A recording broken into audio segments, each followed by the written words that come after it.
Oke, bismillahirrahmanirrahim. Assalamualaikum warahmatullahi wabarakatuh. Berjumpa kembali dengan saya, Yudi Guntara. Pada kali ini kita akan melanjutkan mengenai pembahasan dari mata kuliah Fisika Teknik. Materi yang akan kita bahas masih berkaitan dengan besaran satuan, tetapi lebih fokus pada pengukuran. Karena di sini kita telah melakukan pertemuan yang kedua. Nah, submateri apa yang akan kita bahas? Yang pertama adalah tentang pengukuran. Pengukuran ini sering kalian lakukan sewaktu kalian di STM, SMK, maupun di SMA. Jadi, pengukuran ini kita harus pahami secara definisinya terlebih dahulu.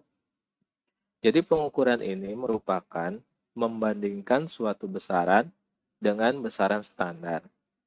Nah, artinya besaran standar ini diwujudkan dalam bentuk apa? Diwujudkan dalam bentuk alat ukur. Nah, di sini diilustrasikan ada banyak alat ukur. Di antaranya ada jangka sorong, mikrometer, kemudian ada mikroskop, dan lain sebagainya. Artinya alat ukur ini disesuaikan dengan besaran yang akan diukurnya apa. Nah, setelah kita mengetahui tentang definisi pengukuran, apa yang harus kita pahami selanjutnya? Yaitu tentang jenis pengukuran. Jadi, jenis pengukuran itu dibagi menjadi dua macam. Yang pertama, ada pengukuran yang dilakukan secara langsung. Artinya, proses pengukuran tersebut kita langsung menggunakan alat ukurnya. Contoh, ketika kita mempunyai satu buah pensil, akan kita ukur berapa panjangnya. Maka akan kita bandingkan dengan alat ukur penggaris. Diperoleh nilai, dan itulah yang disebut sebagai pengukuran langsung. Yang kedua, berkaitan dengan pengukuran tidak langsung, yaitu proses pengukuran suatu besaran dengan cara mengukur besaran lain terlebih dahulu. Nah, salah satu contohnya, pada video yang kemarin ya sudah kita pelajari tentang beberapa macam jenis besaran pokok. Salah satunya adalah jumlah zat. Jumlah zat ini tidak ada alat ukurnya. Nah, untuk mengukur berapa jumlah zatnya atau dalam satuannya itu mol, kita harus mengukur massa zat tersebut dan massa relatifnya. Massa zat tersebut dibagi dengan massa relatifnya, itu akan menghasilkan yang namanya jumlah zat atau mol ya. Jadi memang kita harus mencari dulu, mengukur dulu besaran yang lain. Setelah besaran lain tersebut diperoleh, maka kita akan memperoleh besaran yang akan kita tentukan. Setelah kita paham ada dua jenis pengukuran, yaitu langsung dan tidak langsung, kita lanjutkan ke alat ukur yang bagus itu seperti apa sih? Nah, kriteria alat ukur yang bagus itu yaitu harus tepat dan teliti.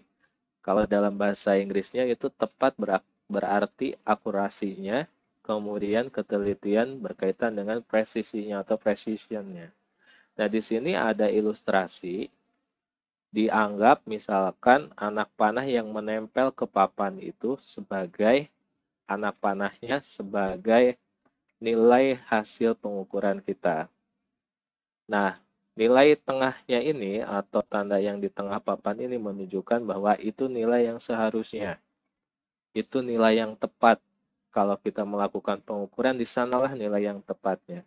Kemudian kita mengukur sebanyak 5 kali. Nah, artinya alat ukur yang bagus itu ketika kita mengukurnya berulang secara 5 kali, dia nilainya akan berada tepat di tengah. Nah, artinya di sini kalau tepat di tengah itu artinya akurat atau tepat ya. Makanya keakuratannya itu tinggi, high di sini. Kemudian jika nilainya itu mengumpul semuanya di sana, artinya itu presisi atau teliti. Sedangkan yang lain ini menunjukkan bahwa alat ukur tersebut banyak kekurangan. Contohnya di sini dia presisi tapi tidak akurat. Sedangkan di sini dia akurat, tidak presisi. Kemudian di sini tidak akurat dan tidak presisi. Seperti itu ya. Artinya kita harus menggunakan alat ukur yang tepat dan presisi. Oke, kita lanjutkan. Tadi kita sudah tahu jenis pengukuran, kemudian kriteria alat ukur yang baik. Nah, berarti kita sekarang melanjutkan bagaimana sih hasil pengukuran itu.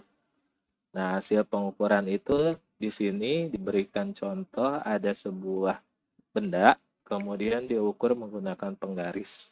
Jika kita lihat benda ini ada di angka, ini ada 6, kemudian ada garis 2, antara 6 dan 7 ini dibagi menjadi 10 ruas garis. Artinya di sini, kalau misalkan satuannya adalah senti ya, berarti dia mewakili 0,1. Artinya di sini 6,1, 6,2. Nah, boleh kita katakan bahwa di sini 6,2. Kemudian jika kita masih bisa untuk mengira-ngira, maka kemungkinan besar ini berada di tengah-tengah antara dua ruas garis ini. Maka kita tambahkan ada angka 5 di sininya. Maka kita simpulkan bahwa hasil pengukuran tersebut sebesar 6,25 cm. Nah, 6,25 ini ada beberapa hal yang harus kita pahami. Yang pertama, tentang angka penting. Apa sih angka penting itu? Nanti kita akan bahas. Namun di sini yang jelas, jumlah angka pentingnya ada 3, yaitu angka 6, angka 2, dan angka 5. Sedangkan angka yang terakhir ini, yang 5, merupakan angka taksiran. Nah, semakin kecil NST atau nilai skala terkecil, kalau kita lihat di sini, penggaris yang kita gunakan, nilai skala terkecilnya yaitu 0,1. Mengapa? Karena di sini setiap ruas garis mewakili 0,1 cm. Nah, di sini dijelaskan semakin kecil NST, alat ukur, maka semakin banyak angka penting yang dapat dituliskan dari hasil pengukurannya.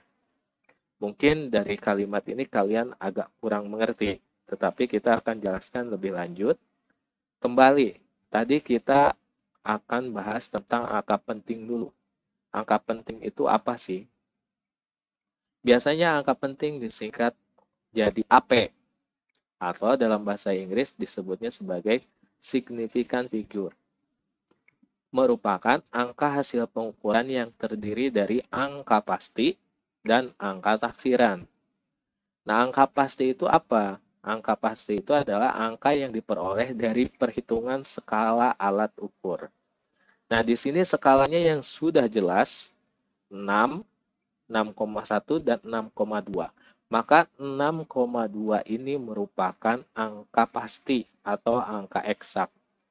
Sedangkan 5 ini, 5 itu diperoleh karena taksiran dari setengah skala terkecilnya. Karena di antara dua ruas garis ini saya masih bisa untuk menaksir, kemungkinan ini berada di tengah-tengahnya, maka saya berikan 0,1 dibagi 2 menjadi 0,05. 6,2 ditambah 0,05 hasilnya adalah 6,25. Akhirnya, yang di bagian belakang ini, angka 5 ini merupakan angka taksiran. Nah, tetapi kembali kita ke definisi angka penting. Angka penting itu terdiri dari angka pasti dengan angka taksiran. Maka jumlah angka pentingnya ada 1, 2, 3. Nah, mudah-mudahan bisa dipahami ya sama teman-teman semua. Nah, setelah kita memahami definisi secara umum bahwa angka penting itu terdiri dari angka eksak dengan angka taksiran, ada beberapa hal yang perlu kalian pahami. Artinya, angka penting itu ada aturannya. Seperti apa sih? Nah, kalau misalkan penasaran, coba tetap disimak videonya. Nah, di sini angka penting adalah syarat yang pertama. 1. Semua angka yang bukan 0. Contohnya, ada 2345. Nah, ini semuanya merupakan angka penting. Kemudian yang kedua, angka 0 yang terletak di antara angka bukan 0. Misal 2021. Ini tetap dihitungnya 1, 2, 3, 4. Makanya jumlah AP-nya ada 4. Yang ketiga, angka 0 di belakang angka bukan 0 dengan catatan diberi tanda. Misal di sini ada 47.000. Nah, 47.000 ini 0 yang kedua diberikan tanda garis bawah. Artinya, sampai di sinilah kita menghitung angka pentingnya. Jadi 1, 2, 3, 4. Jadi ada 4 angka penting. Yang keempat, angka 0 di belakang tanda desimal dan mengikuti angka bukan 0. Contohnya 5,600. Ini dianggapnya sebagai 4 angka penting. Artinya 0-nya merupakan angka penting. Jadi bisa disimpulkan sebetulnya dari definisi ini, dari aturan ini, yang dipermasalahkan itu adalah angka 0. Jadi yang harus kalian perhatikan angka 0-nya terletak di mana gitu. Di belakang koma atau di depan atau diapit oleh angka bukan 0. Yang penting kalian bisa pahami di sini, kemudian kalian pahami contohnya. Nah, kemudian yang kedua, yang termasuk bukan angka penting. Yang pertama, angka 0 di belakang angka bukan 0. Nah, tadi diberikan contoh 47.000. Tetapi karena di sini diberi tanda, maka batasan untuk menghitung angka pentingnya sampai tanda tersebut. Tetapi kalau tidak memakai tanda, artinya di sini hanya 4 dan 7 saja yang termasuk angka penting. Berarti cuma 2. Contoh yang kedua, angka 0 di depan angka bukan 0. Contohnya 0,0075. Nah, 0,0075 ini yang merupakan angka penting cuma 2, yaitu 7 dan 5. Nah, kalau menurut pemikiran saya, jadi yang bukan angka penting itu adalah angka yang bisa dibuat notasi ilmiahnya. Sebagai contoh, notasi ilmiah itu bisa kita kali 10 pangkat 4, dibuat bentuk seperti ini. Ketika kita punya angka 47.000, kita coba buang 1 0 ya. 1, 2, 3, 4. Berarti 4,7. Nah, tadi kita hitung ada 4 ya. Artinya 4,7 kali 10 pangkat 4. Kenapa positif? Artinya dikali 10.000. 10.000 kali 4,7 jadinya 47.000. Begitu cara menghitungnya. Nah, yang kedua, kita lihat posisi komanya. Kita mundurkan satu persatu. 1, 2, 3 sampai 7,5. Maka diperoleh 7,5 kali 10 pangkat min 3. Karena kita mundur 3 langkah. 1, 2, 3. Tetapi pangkatnya negatif 3. Karena ini artinya 7,5 dibagi 1000. Sehingga diperoleh 0,0075. Nah, cara gampangnya adalah seperti itu. Ya, teman-teman semuanya. Supaya kita bisa membedakan ini termasuk angka penting atau bukan angka penting. Kayak gitu. Nah, sebagai contoh di sini, kalau 5,600, apakah kalian bisa jadikan sebagai notasi ilmiah? Itu agak sulit. Malah nggak bisa, gitu kan? Bagaimana caranya? Nah, seperti itu. Oke.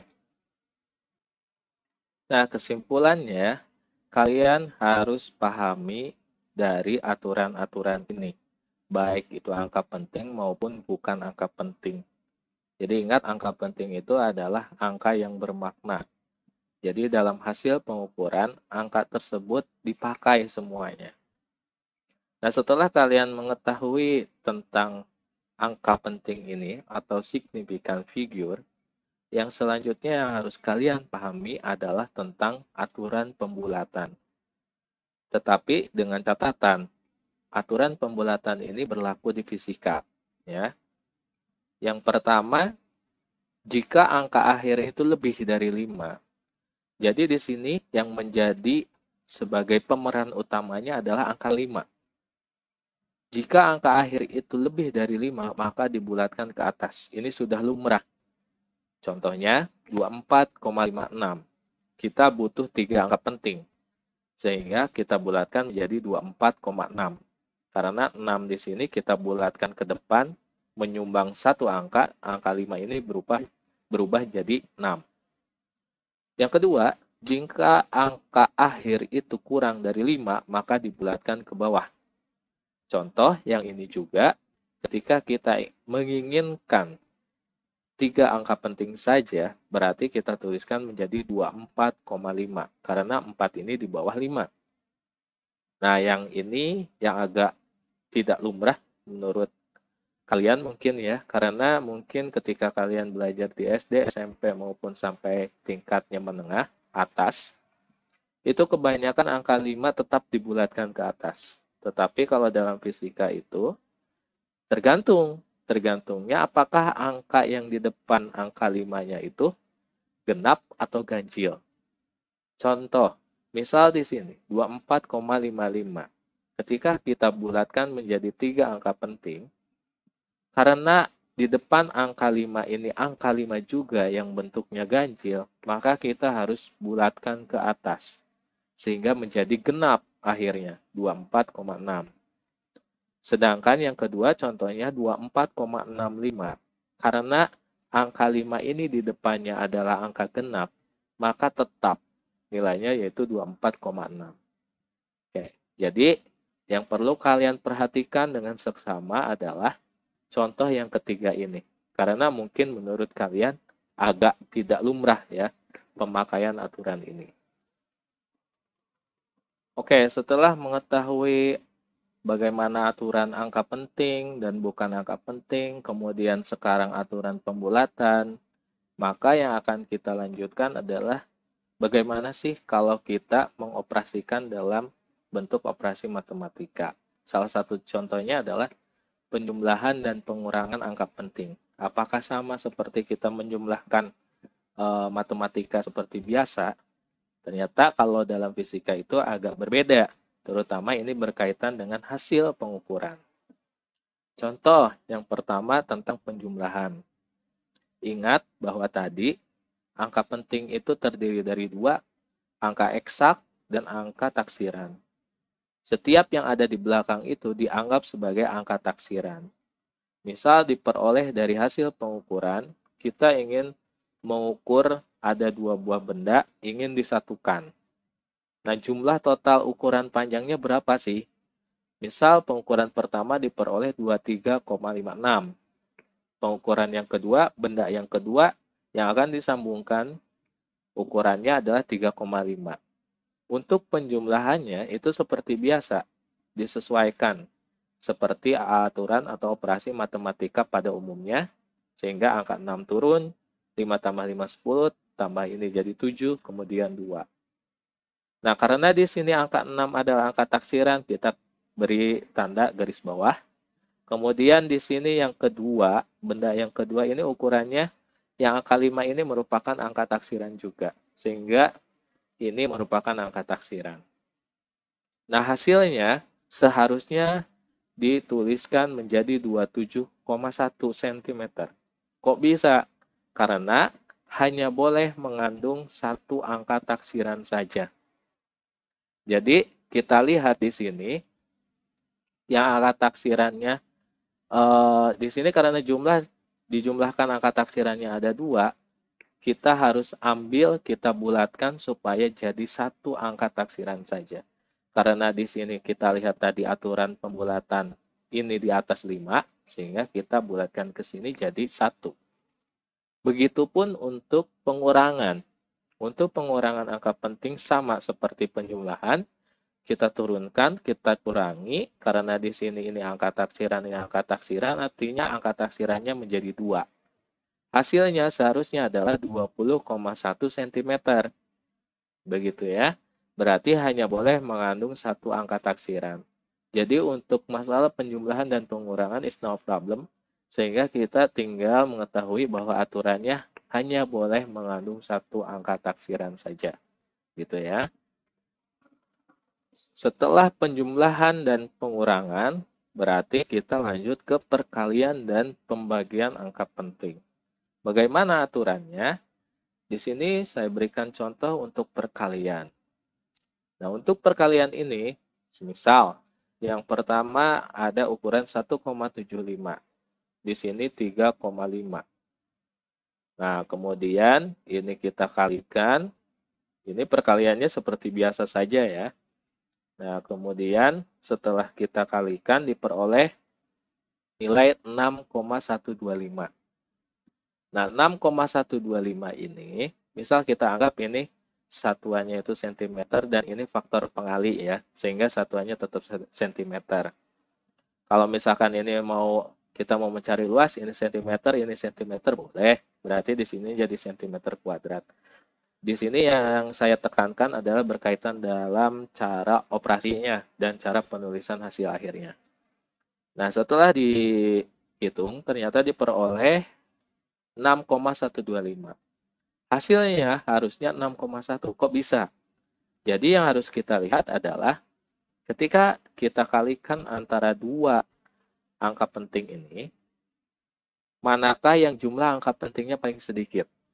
Nah, artinya kita harus mengikuti angka tersebut. Di sini yang paling sedikit jumlah angka pentingnya adalah 3,5. Artinya mengandung dua angka penting saja. Dari 4 angka penting ini, supaya jadi satu angka penting, bagaimana? Harus kita bulatkan. 5 kita bulatkan ke depan, 2 kita bulatkan ke depan, tetap 1. Jadi hasil akhirnya adalah 6,1 cm. Begitupun ketika pembagian. 16,2 dibagi 3,0. Hasilnya adalah 5,4. Yang harus kita tuliskan adalah 5,4. Nah, artinya, kesimpulannya hasil operasi harus mengikuti jumlah angka penting paling sedikit. Di sini, yang ada di dalam akarnya adalah 3 angka penting. Pembaginya 2 angka penting. Karena ini koma 0. Ya. Artinya 0 di sini termasuk angka penting. Maka harus ada 2 angka penting hasilnya. Makanya 5,4. Begitu ya. Jadi, perkalian dengan pembagian itu hampir sama. Hasil akhirnya mengikuti jumlah angka penting paling sedikit. Itu kuncinya ya. Nah, sekarang bagaimana kondisinya jika akar dan pangkat, pengakaran atau perpangkatan angka penting. Nah, contohnya di sini untuk akar, kita punya angka 2,45, kemudian dipangkat 3 kan. Nah, hasil akhirnya adalah 14,706125. Ini banyak angka pentingnya ya, 1, 2, 3, 4, 5, 6, 7, 8. Ada 8 angka penting. Hasil akhirnya itu harus 14,7. Artinya hanya mengandung 3 angka penting saja. Aturannya berarti apa? Harus mengikuti jumlah AP yang dipangkatkan. Nah, ini yang ada di dalam kurung ada 3 angka penting. Jadi hasilnya harus mengikuti yang ada di dalam kurung ini. Kemudian tentang pangkat. Begitupun pangkat, di sini akar kuadrat dari 121 hasilnya adalah 11.